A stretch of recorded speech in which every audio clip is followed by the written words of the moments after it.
당신은 지금 지상에서 1000m 아래 어둠이 끈적하게 달라붙는 막장에 서 있습니다.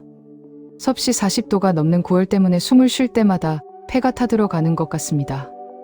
당신이 입고 있는 건 실밥이 다 풀어진 옷바지 한 장뿐. 온몸은 탄가루와 땀이 뒤섞여 검은 진흙을 바른 듯 번들거립니다. 깡! 깡! 곡괭이가 바위를 때리는 소리가 고막을 찢을 듯 울리지만 당신은 멈출 수 없습니다. 뒤에서는 일본인 감시원이 가죽 채찍 대신 거친 욕설과 몽둥이를 들고 당신의 등을 노려보고 있으니까요. 당신은 이곳에서 이름이 없습니다. 가슴팍에 새겨진 번호 1100번. 그것이 당신의 새로운 이름입니다. 사람들은 말합니다. 그 시절 일본으로 건너간 조선인들은 돈을 벌러 간 노무자였다고. 하지만 당신은 알고 있습니다. 당신이 이곳에 온 건 선택이 아니라 사냥당했기 때문이라는 것을요. 오늘 당신은 일본 아키타현 북쪽 끝, 눈 덮인 지옥이라 불린 하치만타이 탄광의 그날로 들어가 보게 될 겁니다. 시간을 돌려볼까요? 1943년 당신은 전라남도의 작은 마을에서 농사를 짓던 청년이었습니다. 어느 날 마을 이장과 순사가 들이닥쳤습니다. 일본 탄광에 가면 흰쌀밥에 고깃국을 먹여주고 큰돈을 벌어 출세할 수 있다고 했습니다.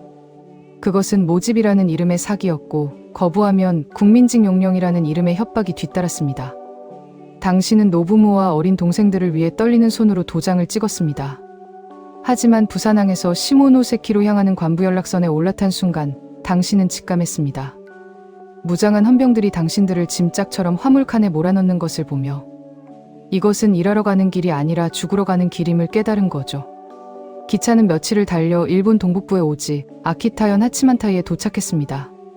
기차 문이 열리자마자 당신을 맞이한 건 무릎까지 빠지는 차가운 눈과 탄광 입구에서 뿜어져 나오는 기분 나쁜 수증기였습니다. 그날 이후 당신은 단 한 번도 태양을 제대로 본 적이 없습니다. 새벽 4시. 얼어붙은 콩기름 등잔 밑에서 당신의 하루가 시작됩니다. 식당에서 주는 건 콩깻묵과 밀가루를 섞어 만든 주먹밥 한 덩이. 그것도 탄가루가 섞여 서걱거립니다. 기록에 따르면 당시 탄광의 조선인들에게 지급된 식사량은 일본인 인부의 절반에도 못 미쳤습니다. 하지만 당신은 그 주먹밥조차 감지덕지하며 씹어 넘깁니다. 배가 고프면 곡괭이를 휘두를 힘조차 없으니까요. 힘이 없으면 낙반 사고가 났을 때 도망칠 수 없습니다. 작업복은 지급되지 않았습니다. 당신은 고향에서 입고 온 낡은 무명옷 위에 거적대기를 걸치고 입게 합니다.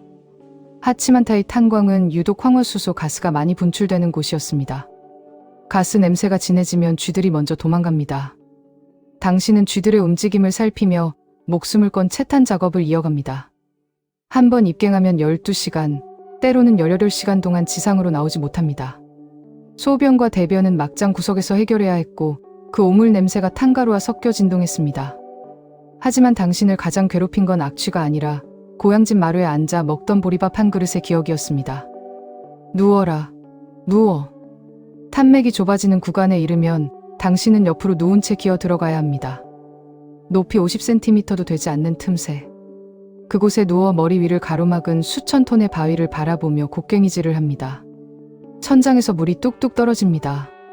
천반천장이 불안정하다는 신호입니다. 하지만 일본인 감독관은 비겁한 조센징이라며 당신을 더 깊숙이 밀어넣습니다. 실제로 하치만타이 지역 탄광 기록을 보면 매달 수명의 조선인이 낙반 사고로 목숨을 잃었습니다.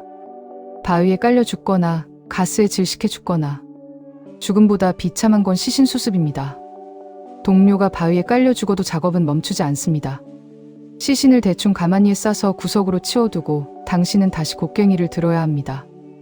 눈물이 뺨을 타고 흘러내려 탄가루와 섞여 검은 줄기를 만들지만 소리 내어 울 수도 없습니다.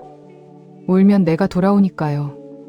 어느 날 당신의 동료 중 한 명이 견디다 못해 탈출을 시도합니다.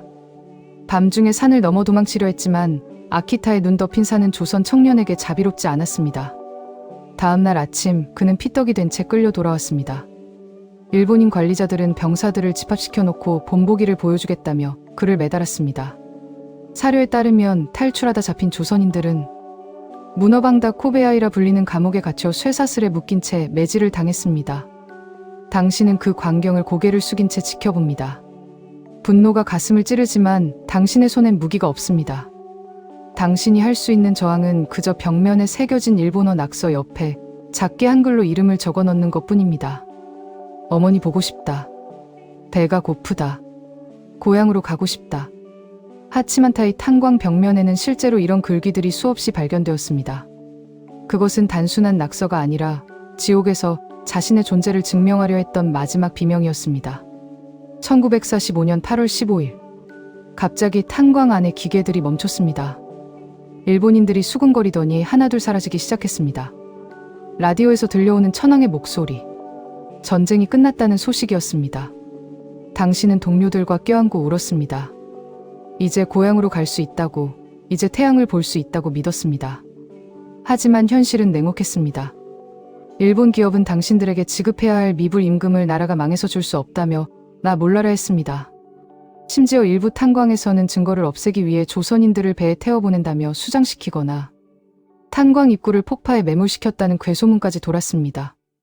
당신은 빈손으로, 아니 상처뿐인 몸으로 길을 나섰습니다. 아키타에서 시모노세키 항구까지 기차표 한 장 구하지 못해 수백 킬로미터를 걸어야 했던 당신들. 겨우 배를 타고 부산항에 도착했을 때 당신은 고국 땅을 밟고 주저앉아 흙을 한 웅큼 쥐었습니다. 하지만 당신의 폐는 이미 진폐증으로 굳어 있었고 당신의 무릎은 평생을 구부정하게 노역한 탓에 제대로 펴지지 않았습니다. 오늘날 하치만타이 탄광은 폐쇄되어 수풀 속에 가려져 있습니다. 일본 정부는 이곳의 강제동원을 부정하거나 근대화의 유산이라며 아름답게 포장하려 합니다.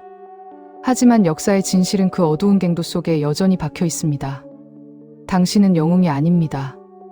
당신은 그저 살아서 돌아오고 싶었던, 가족을 위해 헌신했던 한 청년이었습니다. 하지만 당신이 견뎌낸 그 1000m 아래의 고통은 대한민국 근현대사의 가장 아픈 뼈대가 되었습니다. 우리가 기억해야 할 것은 화려한 외교 문서가 아닙니다. 하치만타이의 차가운 눈바람 속에서 탄가루 섞인 숨을 내쉬며 고향을 그리워했던 1100번 당신의 이름입니다. 역사의 그늘에 가려진 보통 사람들의 이야기, 오늘 하치만타이 탄광의 조선인 노동자의 삶은 어떠셨나요? 이 대본은 실제 생존자들의 증언록인 강제연행의 기록과 아키타현의 강제동원, 실태조사 보고서를 바탕으로 작성되었습니다. 우리가 오늘 누리는 이 자유가 누군가의 뼈아픈 희생 위에 세워졌음을 잊지 않겠습니다. 영상이 유익하셨다면 구독과 좋아요 부탁드리며 다음에는 또 다른 기록 너머의 진실로 찾아뵙겠습니다.